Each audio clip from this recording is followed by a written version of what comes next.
Hey, welcome to La Cucina Famiglia. I'm Angela Dominic, and today we're in a beautiful top secret location with my good friend Doogie Russell, who is a Mycophagist. mycophagist, which means, tell us what that means, Doogie. A mycophagist. It sounds pretty important, doesn't it? It was got me all tied up. A mycophagist. I told my wife when I die that I want that put in my obituary because it sounds so important. You know, people would think that I was a doctor or something, and I had a hard time getting out of high school.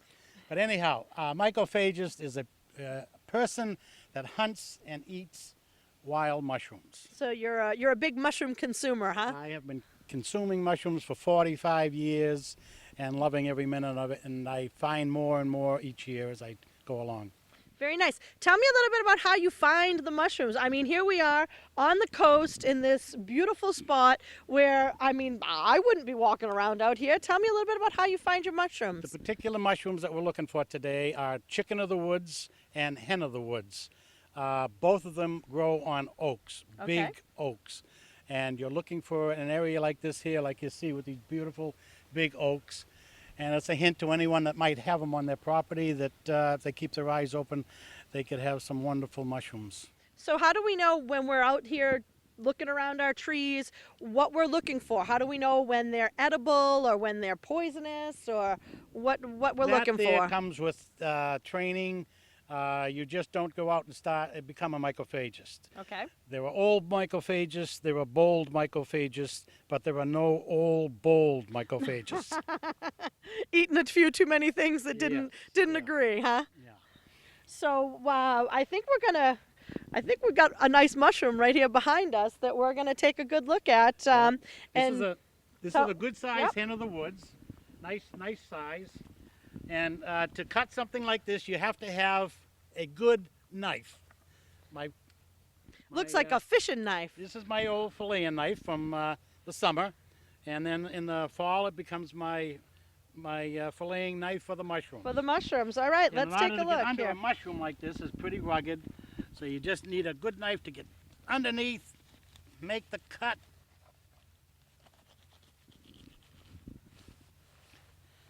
And break it off. Holy moly, look at that.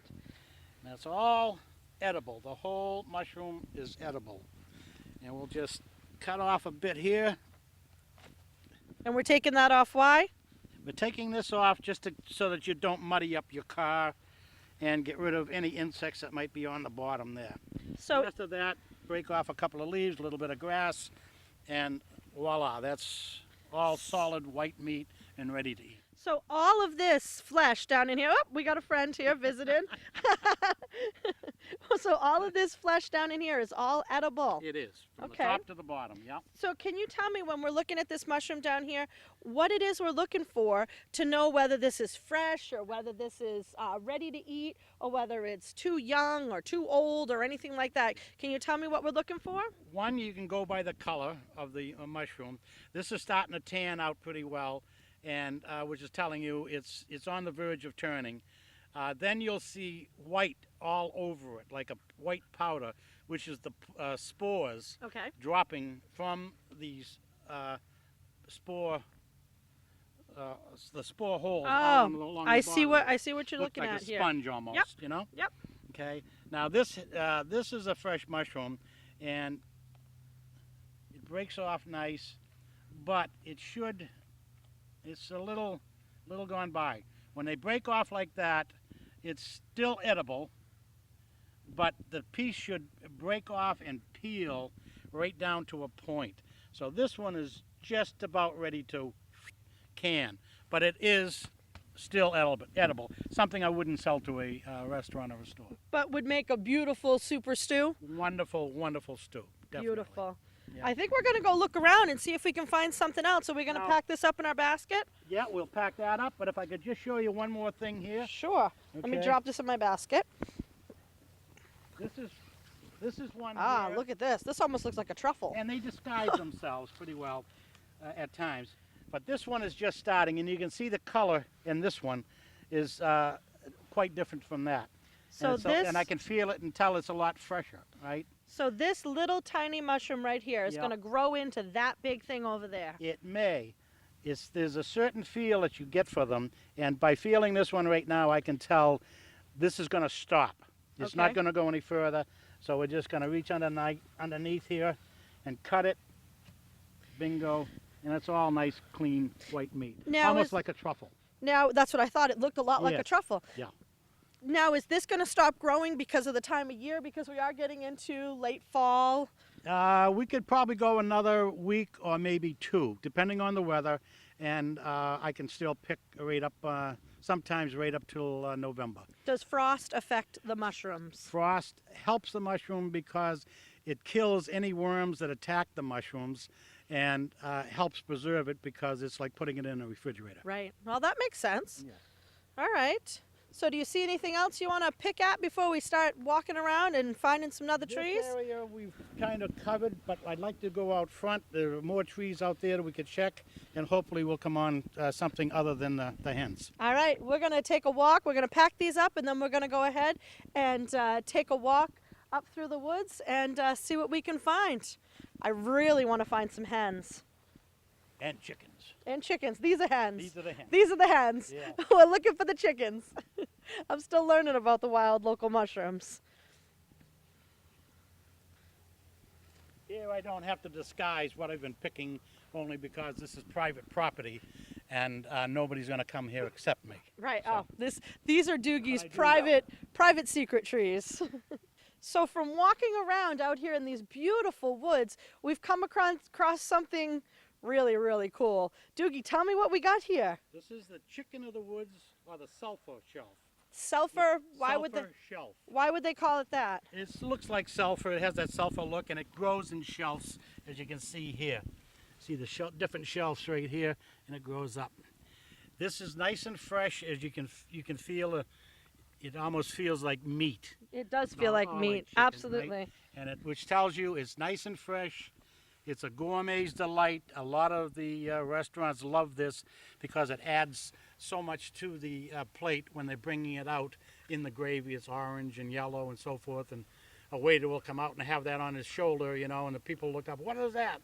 I want it, Yeah, these are really, really neat looking.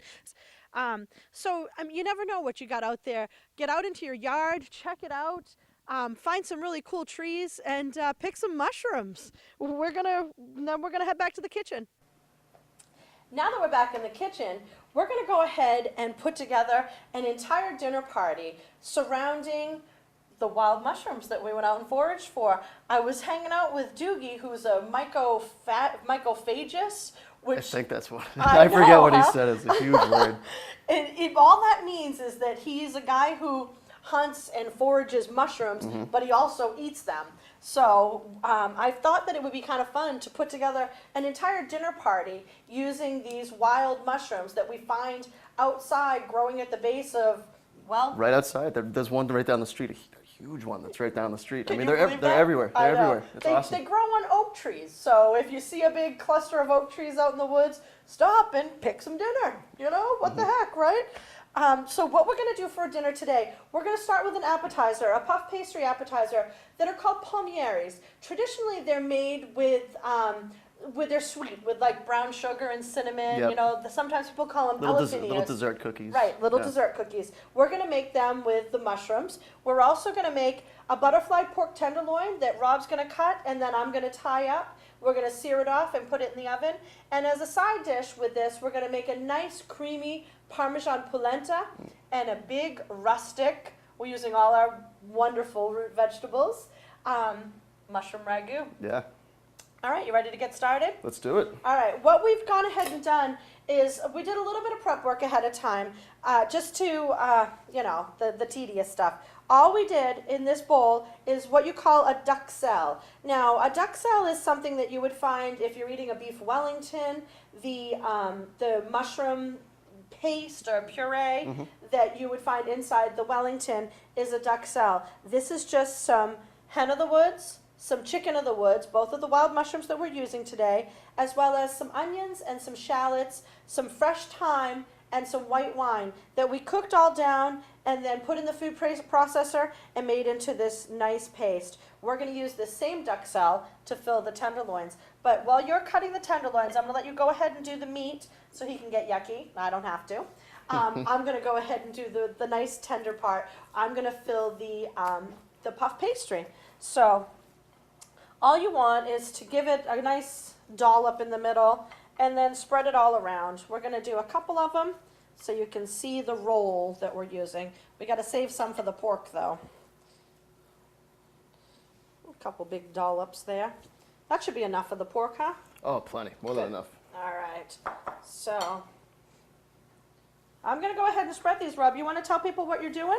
I am trimming the silver skin off of the top of this pork tenderloin because when you bite into that, it's just going to be really, really tough and chewy. I mean, any of this silver stuff that you're seeing right here, any of this white fatty stuff, you kind of just want to trim it down. You don't have to get it all off of there, but most of it would be good because it's not going to cook down or render at all. So the silver skin is that lining, kind of the membrane Yep, almost? it's a muscle lining. Okay. It keeps the muscles attached to the tendons and stuff like that.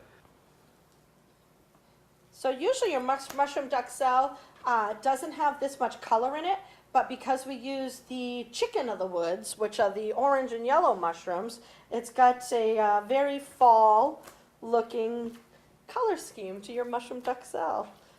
I know, it's kind of like a little Halloween edible. Yeah, what do you think? We're just going to try to get as close to the edges as we can with these. Let me get this one spread too, so then I can show you the roll, which is kind of a fun little trick. The nice thing about an appetizer like this is that you can fill this with almost anything. I do them with a tomato bruschetta, which is just your tomatoes and some fresh basil, some garlic and olive oil. I do them with a olive tapenade. And that one's my favorite. Yeah, I like the olive ones too, which are great for a cocktail party because the olives and the puff pastry. Keep people drinking. Yeah, well, that's right. The saltiness, if you're having a martini or if you're having a nice glass of red wine, it's beautiful. All right, I think that's pretty good. I'm pretty spread out pretty evenly here. All right, so what I'm going to do next is we're going to roll them. And all we do is we take our ends and just roll it in as tight as we can, give it a couple of times around, and then start with the other side. So we're just rolling them so they meet in the middle. And then again on this side, and then that side, and that's that. And you can see what I'm talking about when I say that they're nice and swirly, and then we're gonna slice them off and bake them in the oven. Let's do it one more time. So we're just tucking our ends in, nice and tight, so we get a nice firm center, and then roll them up.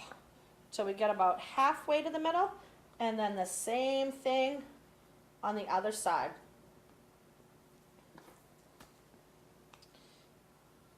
Yeah, these would be great with apple butter or a, or a chutney. Oh, especially this time of year in the fall when all your tree fruits are falling.